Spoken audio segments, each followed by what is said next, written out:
Բարև ձեզ, մենք շարունակում ենք աշխատել Scratch միջավայրում և այսօր պատրաստելու ենք շատ հայտնի Bricks Breaker խաղը։ Եկեք նախ ստեղծենք նոր նախագիծ, մեզ այստեղ կատուն անհրաժեշտ չէ, դրա համար նրան ջնջենք, ավելացնենք նախ և առաջ փայտիկ և գնդակ, որպեսզի մենք կարողանանք կառավարել մեր գնդակը, որից հետո մենք պետք է ավելացնենք արդեն Bricks-ը կամ հայերենի թե նշենք աղյուսը։ Այն կարող ենք մենք ինքներս նկարել, ընդհանրապես նկարում ենք այսպիսի ուղղանկյուն, կարող եք ներկել ցանկացած գույնով, քանի որ մենք կոդի միջոցով փոխելու ենք նրա գույները։ Դրանից հետո արդեն եկեք անցնենք նախ մեր փայտիկի ծրագրավորմանը, որը որ մենք պետք է տեղաշարժենք ստեղնաշարի կոճակների օգնությամբ։ Այսինքն այստեղ կոդավորումը անելու ենք մեր շատ ծանոթ եղանակով, տեղադրում ենք նախ դրոշակը սեղմված է բլոկը, որից հետո forever բլոկը, և forever-ի ներսում if բլոկի օգնությամբ ստուգում, թե որ կոճակն է սեղմված։ Օրինակ, եթե սեղմված է աջ սդակ կոճակը, ապա այդ ժամանակ մեր փայտիկը պետք է ուղևորվի դեպի աջ, այսինքն տեղադրում ենք change x by 10 բլոկը, ևս մեկ if տեղադրում ենք արդեն ձախ տեղաշարժի համար, եթե սեղմված է ձախ սդակը, ապա այդ դեպքում մեր փայտիկը գնա դեպի ձախ, change x by -10։ Որից հետո արդեն եկեք անցնենք գնդակի ծրագրավորմանը։ Գնդակի ծրագրավորման մեջ պետք է նշենք, որ երբ դրոշակը սեղմված է, այն նախ իր ուղղությունը փոխի դեպի 0, ինչպես նաև խաղը սկսի նույն կետից, եկեք այս բլոկը ավելացնենք նաև փայտիկի մեջ, որպեսզի դրոշակը սեղմելիս նա խաղը սկսի այստեղից, այնուհետև այդ բլոկը տեղադրում ենք նաև գնդակի ներսում, որից հետո մեզ անհրաժեշտ է, որպեսզի գնդակը կատարի անդադար շարժում, դրա համար տեղադրում ենք forever բլոկը, նրա ներսում move 10 steps բլոկը, որից հետո if-ի օգնությամբ ստուգում ենք, որ եթե այն կպնում է մեր այս կանաչ փայտիկին, ապա այդ դեպքում նա փոխի իր ուղղությունը դեպի վեր, բայց դեպի վեր ոչ թե մեկ ուղղությամբ, այլ պատահական տարբեր ուղղություններով, տեղադրում ենք point in direction բլոկը և նրա ներսում նշում pick random բլոկի օգնությամբ -90-ից 90 միջակայքը։ Իսկ ամենավերջում տեղադրում ենք, որ եթե այն կպնի պատին, ապա այդ դեպքում նա bounce լինի, այսինքն if on edge bounce բլոկն է մեզ անհրաժեշտ, և եթե հիմա տեսնենք, ապա մեր գնդակի կոդավորումը աշխատում է։ Այժմ անցնենք մեր brick-ի կոդավորմանը կամ աղյուսի կոդավորմանը, այստեղ պետք է նշենք, որ երբ դրոշակը սեղմենք, մեզ քանի որ պետք են շատ աղյուսներ, հետևաբար մենք պետք է ստեղծենք նրա կլոններ, բայց թե քանի կլոն և ինչ հեռավորության վրա, դա կպարզենք կոդավորման ընթացքում։ Եկեք նախ տեղադրենք երբ դրոշակը սեղմված է բլոկը, որից հետո hide բլոկը, քանի որ իրականը աղյուսը մեր չպետք է երևա, և տեղադրում ենք անպայման go to xy բլոկը, որպեսզի այն միշտ սկսի նույն կետից, եկեք նախնական քանակը վերցնենք հենց 10, այնուհետև կփոփոխենք, այսինքն 10 կլոն նա թող ստեղծի, իսկ հիմա նշենք, թե ինչ պետք է տեղի ունենա, երբ որ նա իր աշխատանքը սկսի որպես կլոն։ Այդ ժամանակ կլոնը պետք է անպայման հայտնվի, տեղադրենք show բլոկը, որից հետո մենք պետք է փոխենք մեր կլոնի x կոորդինատը, այսինքն այն պետք է տեղափոխվի մի քիչ դեպի աջ, հետևաբար այստեղ պետք է տեղադրենք set x բլոկը, այնուհետև գումարման բլոկը, այստեղ մեզ անհրաժեշտ է լինելու փոփոխական, որի միջոցով կփոխենք հեռավորությունը, թե ինչ հեռավորության վրա գտնվեն մեր կլոնները, անունը փոփոխականի կարող ենք դնել brick x, որից հետո այստեղ նշում ենք, որ մեր ներկա x կոորդինատին նա գումարի այդ փոփոխականի արժեքը։ Իսկ փոփոխականի արժեքը նախնական պետք է լինի 0, բայց կլոնի ստեղծման ժամանակ մենք անընդհատ կփոխենք նրա արժեքը, օրինակ 55-ով կամ այլ արժեքով, կախված թե ինչ հեռավորության վրա ենք ուզում, որ նրանք գտնվեն։ Հիմա, երբ որ ես սեղմեմ դրոշակը, տեսնում ենք, որ մեր աղյուսները շատ մոտ են իրար, այսինքն ես պետք է մեծացնեմ հեռավորությունը կամ փոքրացնեմ իմ աղյուսների չափերը։ Փոփոխելով այս երկու կետերից որևէ մեկը, եթե հիմա փորձարկենք, ապա տեսնում ենք, որ ստեղծվեց 10 կլոն, որոնք գտնվում են իրար կողք հավասար հեռավորությունների վրա, բայց քանի որ այն մեր պատից անցնում է, ապա մենք կփոքրացնենք կլոնների քանակը, օրինակ 7, այսպես հավասարաչափ ունեցանք մեկ տողի վրա 7 աղյուս, իսկ հիմա անցնենք առաջ և անենք այնպես, որպեսզի ներքևում նույնպես ստեղծվեն տարբեր աղյուսներ և միաժամանակ նաև փոփոխենք նրանց գույները։ Ինչպես ենք դա անելու, մեզ քանի որ պետք է նաև տողեր, հետևաբար ևս մեկ repeat բլոկ է անհրաժեշտ, քանակը նախնական կարող ենք կրկին նշել 7 կամ կարող եք փոխել ընթացքում։ Եվ որպեսզի տողերը աշխատեն, այստեղ նախ եւ առաջ եկեք նշենք, որ փոխի նրա գույնը, հաջորդ տողում որպեսզի այլ գույնի լինեն մեր աղյուսները, դրա համար տեղադրում ենք change color effect բլոկը, որից հետո փոխում ենք մեր աղյուսի x կոորդինատը,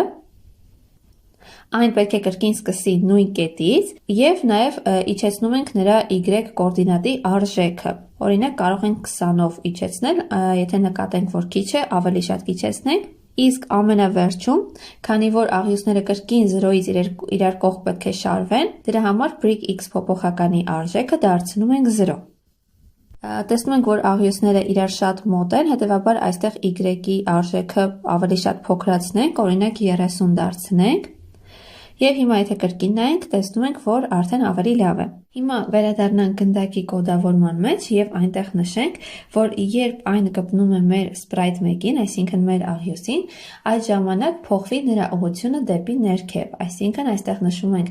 point in direction բլոկի ներսում 180 արժեքը, որից հետո վերադառնանք արդեն մեր աղյուսի կոդավորման մեջ։ Այստեղ տեղադրենք repeat until բլոկը, քանի որ այն պետք է երևա այնքան ժամանակ, մինչև չկպնի մեր գնդակին։ Repeat until-ի ներսում տեղադրում ենք show բլոկը, այստեղ until-ի պայմանը դնում ենք կպնել մեր գնդակին, touching ball, իսկ արդեն երբ որ կպնի գնդակին եւ repeat until բլոկը դադարի, այդ ժամանակ ջնջի մեր կլոնը։ Բայց ինչպես նկատեցիք, այս աղյուսների կլոնների ստեղծման ժամանակ գնդակը միանգամից սկսում էր շարժումը, որպեսզի դա այդպես չլինի, եկեք գնդակի կոդավորման մեջ այստեղ forever-ից առաջ ավելացնենք wait 3 seconds բլոկը, որպեսզի այն սպասի 3 վայրկյան, նոր սկսի իր շարժումը։ Եվ արդեն նկատում ենք, որ երբ մեր գնդակը կպնում է աղյուսներին, դրանք անհետանում են։ Այժմ անցնենք առաջ։ Այժմ պետք է ստեղծենք երկու փոփոխական, որոնցից մեկը կանվանենք score, իսկ մյուսը կանվանենք lives։ Score փոփոխականով կհաշվենք, թե քանի աղյուս ենք մենք ոչնչացրել, իսկ lives-ը դա կլինի մեր հնարավորությունների մաքսիմում չափը, օրինակ նշենք 3, այսինքն մենք չպետք է կպնենք ներքևի հատվածին, ապա պետք է փայտիկին կպնենք, որպեսզի չկորցնենք մեր lives-երը, կյանքերը։ Հիմա այստեղ նշենք, որ lives-ի քանակը լինի 3-ի score-ը 0, եւ երբ որ մենք կպնում ենք աղյուսին, այդ ժամանակ ստանանք 1 միավոր, այսինքն տեղադրենք change score by 1 բլոկը։ Իսկ թե երբ են պակասելու մեր կյանքերը, այդ կոդավորման հատվածը կանենք նույնպես այստեղ, ուղղակի if բլոկի օգնությամբ կստուգենք, եթե մեր y կոորդինատը ավելի փոքր է, քան մեր այս փայտիկի paddle-ի y կոորդինատը, դրա համար այստեղ sensing բաժնից վերցնում ենք այս բլոկը, ընտրում paddle տարբերակը, որից հետո y position, եթե այն փոքր է, հետևաբար պետք է նախ փոխվի մեր ուղղությունը, կրկին ընտրելով պատահական ուղղություն -90-ից 90 միջակայքում, ինչպես նաև մեր կյանքերից մեկը պակասի change lives by -1։ Բայց այս անգամ կանենք մի հետաքրքիր քայլ, մեր փոփոխականների արժեքները ցույց կտանք ոչ թե հենց փոփոխականների օգնությամբ, այլ կսարքենք sprite-եր, որոնց մեջ մենք կցուցադրենք մեր փոփոխականների արժեքները։ Օրինակ lives փոփոխականի համար եկեք սարքենք sprite, այստեղ նա կունենա տարբեր կոստյումներ բոլոր արժեքների համար, 3, 2, 1 եւ 0 արժեքների համար։ Կարող ենք տեսքը հենց այսպես գրել lives բառը եւ նրա կողքին մեր կյանքերի քանակը։ Կրկնօրինակենք կլոնները եւ յուրաքանչյուրում փոխենք կյանքերի քանակի արժեքը, թիվը, 3 օրենք դարձնելով 2, 1 կամ 0։ Այժմ անցնենք կոդավորման մեջ եւ այստեղ նշենք, որ երբ դրոշակը սեղմված է, այն պետք է փոխի իր կոստյումը եւ տեղադրի առաջի կոստյումը, քանի որ ի սկզբանե մենք ունենք 3 կյանք, որից հետո նա պետք է հայտնվի եւ արդեն forever բլոկի օգնությամբ մենք անդադար ստուգենք, թե ինչ արժեք ունի այդ պահին lives փոփոխականը։ Եթե lives փոփոխականի արժեքը հավասար է 3, կրկին պետք է այն ունենա առաջի կոստյումը, եթե մեր lives փոփոխականի արժեքը հավասար է 2, այստեղ կոստյումը պետք է լինի արդեն կոստյում 2, մեկի դեպքում կոստյում 3 եւ արդեն 0 արժեքի դեպքում կոստյում 4։ Այստեղ հետագայում կավելացնենք նաեւ game over հաղորդագրությունը, իսկ հիմա անցնենք առաջ եւ ստեղծենք նոր sprite արդեն մեր score փոփոխականի համար։ Այն անելու ենք շատ հետաքրքիր կերպով, այստեղ մենք կոստյումներում պետք է ունենանք 10 կոստյում։ Յուրաքանչյուր կոստյումում պետք է լինի թիվ, այդ բոլոր թվերը պետք է լինեն 0-ից մինչև 9 միջակայքի եւ կոստյումների անվանումները նույնպես պետք է լինեն համապատասխանաբար ըստ իրենց կոստյումի, այսինքն 0 կոստյումի անունը պետք է լինի 0,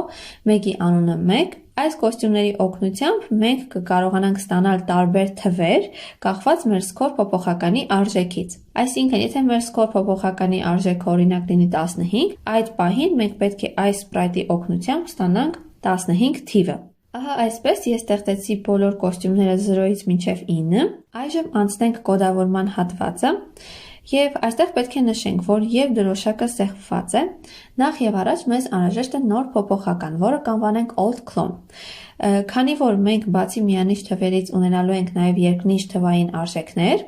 այդ դեպքում մեզ անհրաժեշտ է լինելու այս նույն սպրայթի կլոնը։ Հետևաբար, որպեսզի մենք կարողանանք ջնջել նախորդ կլոնը եւ ստանալ նոր թիվը, որը պետք է իրականացվի, երբ որ կփոխվի սքոր փոփոխականի արժեքը,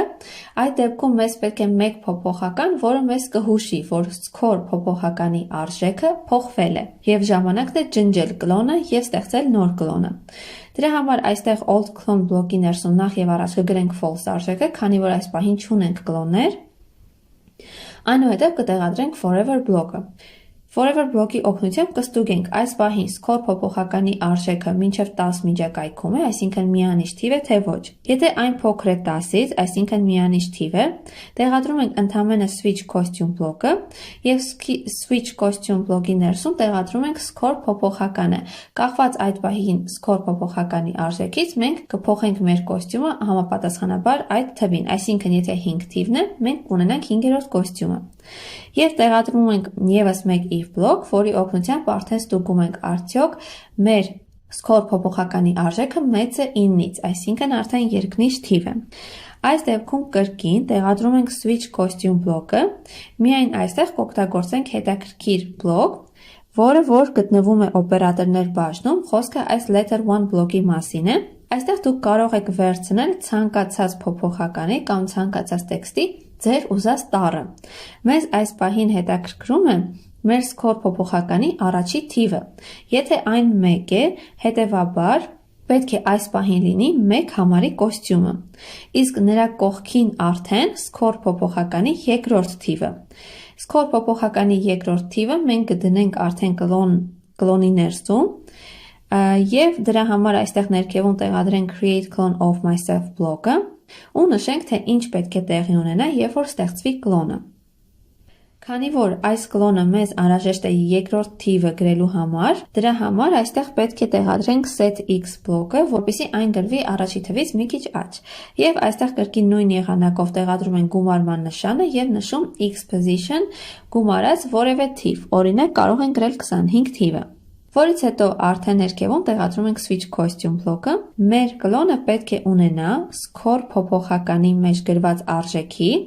երկրորդ տառը։ Դրա համար տեղադրում ենք letter բլոկը, նշում այստեղ 2 եւ նշում մեր սքորը։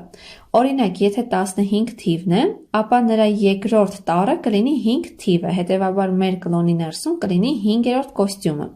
Իսկ առաջին հենց օրիգինալ սպրայթում կլինի 1 համարի կոստյումը։ Դրանից հետո արդեն այստեղ կրկին old clone փոփոխականի ներսում նշում ենք false, քանի որ սա ոչ թե հին կլոնն է, սա նոր կլոն է,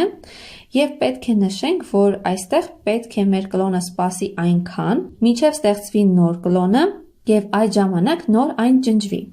Դրա համար այստեղ տեղադրում ենք wait until բլոկը, նրա ներսում ստուգում։ Եթե old clone-ը հավասար է true, այսինքն այս կլոնը այս պահին արդեն համարվում է հին, քանի որ ստեղծվել է նորը, հետևաբար պետք է այն ջնջենք։ Delete this clone բլոկն ենք տեղադրում այստեղ։ Իսկ երբ ենք մենք իմանում, որ ստեղծվել է նոր կլոն, երբ որ մեր գնդակը կկպնի brick-ին, այսինքն աղյուսին։ Երբ որ այն կպնում է աղյուսին, այդ ժամանակ ստեղծվում է նոր կլոն։ Հետևաբար, մեր old clone փոփոխականի մեջ մենք այդ ժամանակ պետք է պահենք true արժեքը, որպեսզի այս հին կլոնը ջնջվի։ Դրա համար այստեղ ավելացնում ենք set բլոկը եւ նշում, որ old clone-ը լինի true։ Հիմա եթե աշխատացնենք եւ նայենք այստեղ, տեսնում ենք, որ ամեն անգամ, երբ որ գնդակը կպնում է մեր աղյուսներին, այստեղ թվանշանի արժեքը փոխվում է եւ սպասենք մինչ այն կհասնի երկնիշ թվերին։ Տեսնում ենք, որ այս դեպքում նույնպես միայն մի քիչ կբերենք դեպի ձախ Այս դեպքում նույնպես թվերը աճում են և մենք արդեն տեսնում ենք միայն թվերը, այլ ոչ թե մեր փոփոխականը։ Հիմա անցնենք առաջ և մեզ մնաց ընդամենը ավելացնել game over-ի հատվածը։ Ընդամենը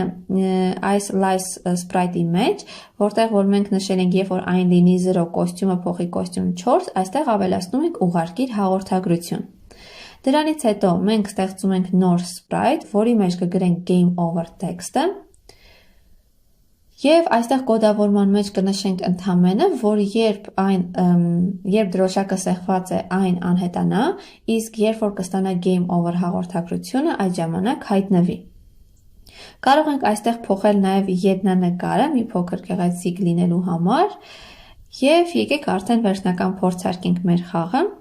Տեսնում ենք, որ երբ մենք արդեն կպնում ենք մեր աղյուսներին, մեր միավորները ավելանում են, իսկ երբ որ ես անցնում եմ արդեն այս փայտիկից, իմ կյանքերը պակասում են, և երբ որ դրանք զրոյանան, ահա տեսնում ենք հայտնվեց game over հաղորդագրությունը։ Այսքանը, շնորհակալություն։